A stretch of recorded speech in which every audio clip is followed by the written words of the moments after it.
Okay. We talk about the schools and Gulen and some scholars and intellectuals here in the United States or in Turkey. They think that Gulen should be nominated to the Nobel Peace Prize. Yes. What do you think about that? I think it would be an excellent, not only nomination, I think it would be an excellent selection. What I saw was very impressive. It was that a person was willing to not only talk about faith, but act on faith.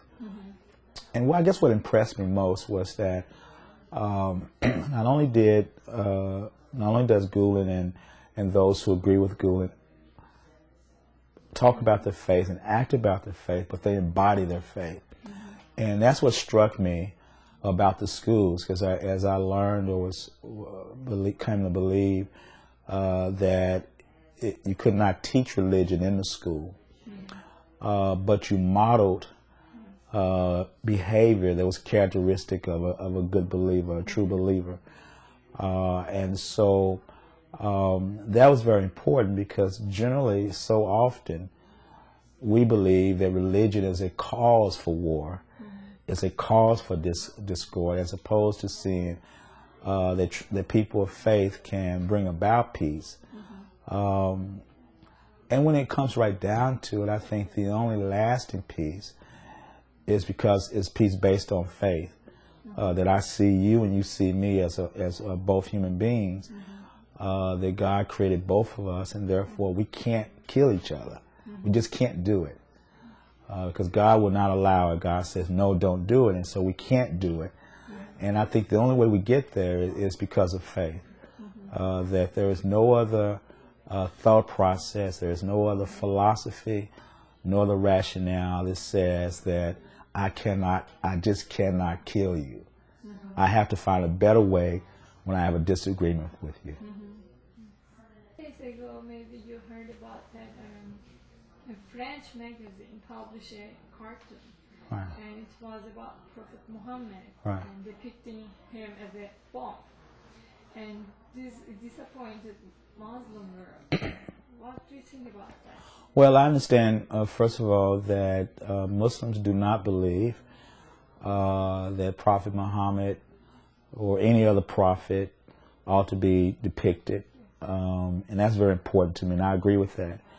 I also agree that not only should those individuals not be depicted, but there ought not to be any joking about them. There ought not to be any cartoons about them. So I would be totally opposed to that. Cartoons, comedy, joking. I just don't agree with that.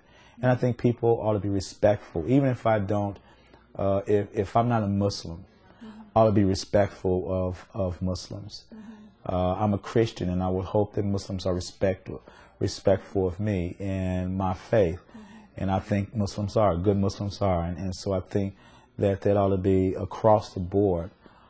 So I'm very disappointed that people who consider themselves journalists or comedians or people who believe in free speech think that free speech allows them to insult others, to offend others, to hurt others, because they have the mouth, or they have the ability to say things, and the ability to write things.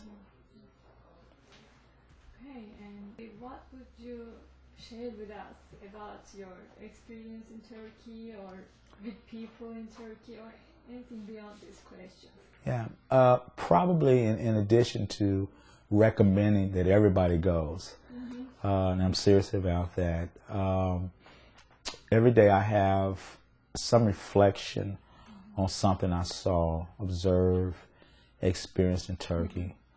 And it reminds me of a scripture in the Christian Bible that says faith without works is dead.